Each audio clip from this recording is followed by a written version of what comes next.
Hey guys, welcome back. So if you can hear a little bit, I'm a little bit sick. But with this sickness came something amazing. And by amazing, I mean being able to stay home all day on a Sunday and binge watch an entire show. Yes, this is a spoiler video. So if you don't want to know anything about this show, I suggest you turn this off right now. Or you could just watch it and hear my very wonderful and enlightening notes and judge for yourself whether or not you want to watch the show. Boom. So, today I'm going to be talking about the show called Love is Blind on Netflix. But I was like, you know what? I've got some free time today. Let's do this. And I literally turned it on and I could not turn it off. I loved this show. I literally finished the last 24 minutes of this season finale this morning before I went to work because, like I said, I watched it from beginning to end yesterday. Straight through, no breaks, it was on. So, this, like I said, is a spoiler video, so if you don't want to know anything about this show, turn this video off. Right now, this is your chance. That's pause, in case you were wondering why I was doing this. I don't know. I think it's actually stop in sign language. So, first things first, I think I'm just going to talk about the couples in order of who I didn't really like versus who I really, really loved. So we'll start with the couple that didn't even make it out of the first phase of the, after they connected and after they really, I think, after he proposed. And they didn't even make it to the vacation. Like, they didn't even get to spend one day together. And that was Diamond and Carlton. I was actually talking to my husband about their conversations and some things that he shared with her. And that when I was listening to him, there were some things that he shared that I was like, oh, okay, where I understood what he was alluding to, but I don't think she really did. And that was where he discussed his sexuality, his preferences, his past, and all of that. And once they got to the resort and he shared that with her, like, he flipped out. And it was so crazy to me because he went from literally saying, I'm so scared that she's gonna leave me if she finds this information out, to when they sit down to have the discussion, he flips out because he's like, well, you're the only one that's ever had a problem with it. And I'm like, that's not true, because if that were the case, you would have shared it with her early. And when he understood that she did not gather what he was saying when he was trying to like hint at it and make her pull it out of him, it was just crazy. Like, the whole situation was crazy. And then I felt really bad for Diamond because I've been that woman that gets taken out of character and does something that you don't really want to do, but you're trying to prove a point or you're trying to get your point across. I've never thrown a drink in someone's face, but I can understand how she would feel that way because part of the experiment was talking about how those emotions are so strong and how you're connecting with this person. It's crazy. It's literally like, and I'm a little bit older, guys, so forgive me, but one of the social media sites that I was a part of back in the day was Black Planet. And you know, a lot of times with social media, then the person that you might be looking at or connecting with on those profiles is not actually what you would expect them to look like. And I never really had anything weird happen from that, but I've had friends that did. And you know, it happens. Things get crazy. Like, you connect with this person, you talk to this person every day, you're like running to the computer lab to get online so you can check your messages, and you're investing all of this energy into a person, and then when you find out that that person is not really who you thought they were, it's devastating. And I think that's what happened with them. So I was really sad, not necessarily that it didn't work out for them, but the way it all went down. Because even though, you know, it ended up not being the right fit for either one of them, I just feel like it could have ended way better than that. But every show needs a little bit of drama, and that was just the right amount and just the right time. So that's it for Diamond and Carlton. I'm going to start off with Jessica and Mark. So Jessica and Mark are the couple that I feel like should never have happened. I'm just going to put it out there. I feel like that couple should not have happened. I wish someone had stepped in and been like, hey, we're going to cut this out. Like, it should not have happened. I feel like Mark went through unnecessary heartbreak, and I feel like it's completely Jessica's fault. When they first connected, I was rooting for them. I was like, oh my god, they're so stinking cute. And you could tell that she invested a lot of her energy into him. But that's not who she actually wanted. She wanted Barnett. And the reason that really bothered me is because when she found out who Barnett really was, she wanted him to chase her. Like when she made the whole ordeal about discovering that what he told her wasn't actually how he felt, she got up and was like, I'm walking out. Well, of course he can't see her walking out because they're in these pods where they can't even see each other. But you could tell that she's used to playing the damsel in distress, where she wants someone to chase her. That was my first issue with her. My second issue with her was that she turned right around and went to Mark and was like, baby, baby, baby, I'm so sorry. I'm so sorry. I should have done this. I should have said this. I shouldn't have believed him, blah, blah, blah. And I'm like, you already went to Mark, broke his heart, and now you're running back to him to apologize so that you can be with someone else. And it didn't work out. Like, it was really like slick disgusting. Like, it just reminded me of just like treating somebody like second fiddle, and that's not cool. Everybody's entitled to feel how they feel, think how they think, whatever. But I feel like it gave Mark unnecessary heartbreak, where he could have had the opportunity to find love with someone else had she just been like honest about how she felt, which is that she wanted to be with Barnett no matter what. And that's what it boiled down to. Even in her interviews later in the show, she's literally saying, if Barnett had ended up with me, he would have been this, he would have been that, he would have said this, he would have been better, instead of just investing in the relationship that she did decide to choose. And she literally went to Mark just so she could say that she ended up with someone, when Mark could have found someone that he was potentially like a life partner with. That's my second issue with Jessica. I have a list, okay guys, I'm gonna just be honest. Jessica really got under my skin because I know people like her, and it's not right. It's just not right. What she did was not cool. My third issue with her was after all the couples are together, they finish their vacations, like she made this huge deal about making sure she introduced herself to him when they had the couples dinner in Mexico. And then once they moved into the apartments, like she made all these like suggestive jokes to him, talking about how she would walk out on the balcony naked, and it was just unreal. It was like literally her whole MO was to find someone, choose someone, because she knew that Barnett had chosen to be with Amber. And she literally, like, her whole entire goal was to be around him, to force him into seeing what he missed out on. You don't sabotage another relationship just so you can prove a point. And it didn't even work out in the way that she wanted. But it was so sad because poor Mark is in the background like, I love her, I love her, I love her, I love her. And she's just like, yeah, so what we gonna do is I'm gonna try to be with Barnett. I'm gonna get off of my Jessica soapbox because I could be up here all day. That woman did a million things that I could not stand, and my notes prove it. But it was just like, I was so sick of her, guys. So sick of her. So that's that one. My next couple I'm gonna go to is Amber and Barnett. I found a funny meme today about them. I'm gonna insert it here. Amber and Barnett got under my skin just a smidge, but they reminded me of these couples that invest in what could be instead of what is. And I feel like that was a lot of what went on with Amber and Barnett. Barnett just kind of wanted somebody to be there constantly, and that's what he said. He wanted someone to love him in spite of everything, and that's what he got. He got someone that was completely reliant on him because she had nothing else going on for herself.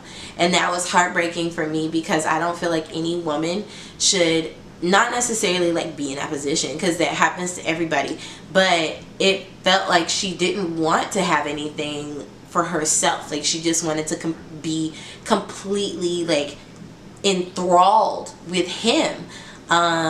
And sometimes that doesn't work out the best. Mind you, I wish them all the best, and they did end up both saying I do at the end of the day. But it was even scary the day of their wedding. Like, he sends her a text and said he's not sure how he feels, and it's like, what? And she's completely invested everything into this man, and now everything is down to his one decision. And that's a dangerous place to be in. But I am pretty excited to see how that all pans out. Not like excited like, woo, what's going on with them? I don't really care that much about their relationship, but just ready to see kind of, you know, what goes on with them. My least liked couple was definitely, well, close second to Jessica and Mark, Damian and Giannina. Damian and Giannina were like gasoline and fire. Like,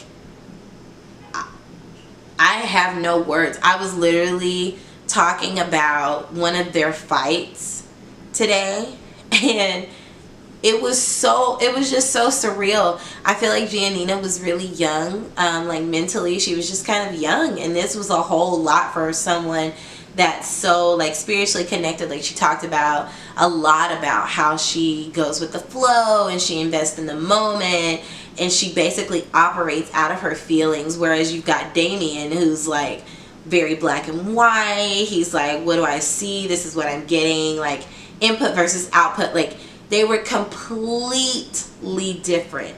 Completely different. Not that that doesn't work, but their situation was so volatile, and it was, I don't know, it was so sad.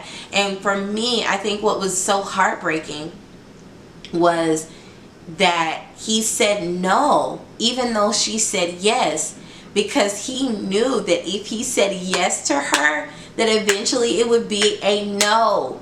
And it was so painful to watch.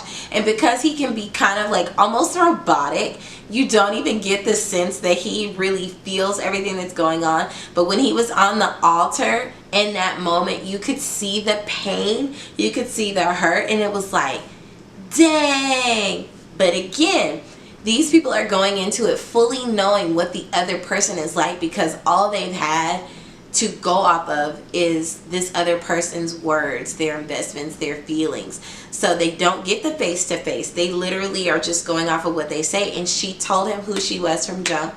He accepted who she was from jump. And it still blew up in everybody's face. Super, super sad. Hated to see it go down like that. Well, the next couple I'm going to talk about, I was super disappointed in this couple because I felt like I invested so much energy and being like, oh dang, they're so, not really just energy, but just like, they were so cool the whole time. They were the couple that you felt like you didn't have to really worry about, and that was Kelly and Kenny. I ended up really liking Kenny at the end because he's so like well spoken. He's a great observer of crowds. Like, he knows what to say, he knows what to do, he knows how to use his words to get the situation in the direction that he wants it to go. Even Kelly's mother at the end was like, oh my god, I love him. And when she said that, I was thinking, and I was like, oh my god, we vibing.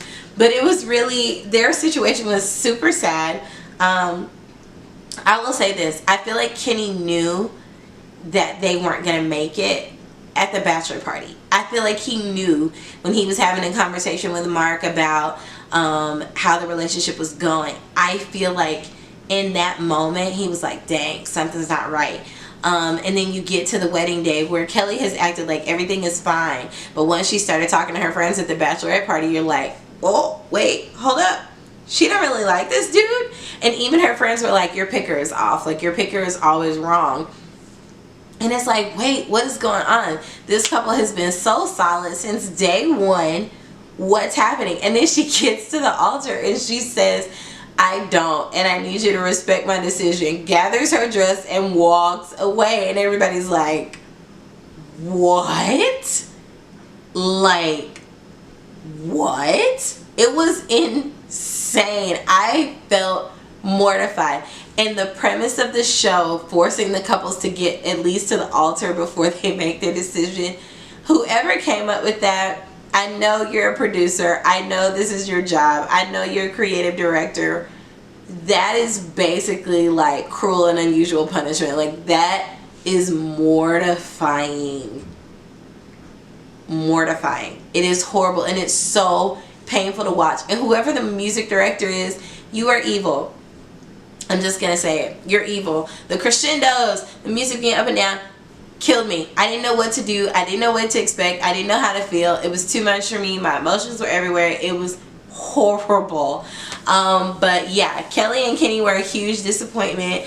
You know, making it all the way up to the day of where you're just like, oh yeah, this is the couple to beat. Like, they're gonna be the couple, and then you find out, you're like, wait, what? Even in Cancun, Jessica and Kelly were having a conversation, and Kelly made it sound like everything was great, and she didn't understand why Jessica was struggling so much. And then I'm like, girl, you were struggling too. You should have had somebody else to lean on. But it was just, y'all, I don't know, super crazy. Drum roll, please. These are drums. Super cute drums.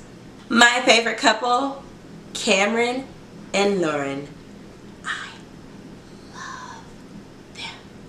love them. Now, I love how their story ended. I love how it changed and evolved and became. It was beautiful, and honestly, I feel like it was one of the most genuine storylines of the show. But my girl Lauren had me nervous. Okay, through the whole experiment, she's just like, boom, she's in it. She's in it. They get to Cancun. Boom, she's in it. She's in it. She's in love. She's feeling it. The closer it got to the end, when all the reality started to hit, that she was going home, that he was going to meet her family, that she was going to have to see his house, that she may have to give up her apartment. It was like all these little pieces. She was like, wait, hold up. This is not what I agreed to. And you could see it. And it broke my heart, because I'm like, oh my God, they're not going to make it. She's going to break it off. No! Like, all these warning signs. I was so scared. I was like, please just say I do. Please just say I do. And even the day of the wedding, you could see the turmoil. You could see the tears. Her family was there. Her family was super invested, which I thought was super cool. Her dad reminded me a lot of my dad. A lot of my dad. It's crazy. But just seeing all the changes, like, they started so great, and then they moved a little bit down, a little bit down, a little bit down, a little bit down, and then you get to the end and you're like, oh, thank you, Jesus. Like, that's how I felt the entire time. I was just like, I love Cameron so much. I want this to work out. I love Lauren so much. I want this to work out. And she had me scared. Girl, Lauren, you had me shook. You rude. You selfish for that. Don't do that to people. That's not nice. So I am really, really excited. I think this show is great. I did look up today that they are going to host a reunion show on the YouTube, their YouTube page for Love is Blind. They're going to host a reunion show on there. So I'm super excited to see what happens. TMZ did report that there have been no divorces filed for Amber and Barnett or Lauren and Cameron. So I'm hoping that they stuck it out. And I am curious to see what happened with Giannina and, Lord, I forgot his name that fast. Giannina and Damien. I'm excited to see what happens with them, because Damien, even at the end, was kind of like, I think that we're supposed to be together, just not right now. We already know that Jessica was playing with Mark and she was just trying to get back with Barnett. We already know that. So I don't care whether or not she's there. I don't care. I don't care. I don't care. Anyway, that's how I feel about Jessica. But I am excited to see the reunion special. I hope you guys really like this vlog. I hope you watch the show. I think the show is super cute, and I was so sad that it was over that I was like, man, I really need to catch up on Married at First Sight, because the new series or new season for that did start in January as well. So now I gotta go back and catch up on that. But that is my vlog for today. Thank you guys so much for watching. Make sure you hit that bell so you're notified when I post again, and go back and watch some of my other ones. They're really cute. See, I'm wearing my earrings from Rocksbox. Yes, I'm aware that I said that name wrong at least like 8 times in my previous video, but charge it to my head and not my heart. Thank you guys so much for watching. Make sure you tune in next week. We'll see you next time.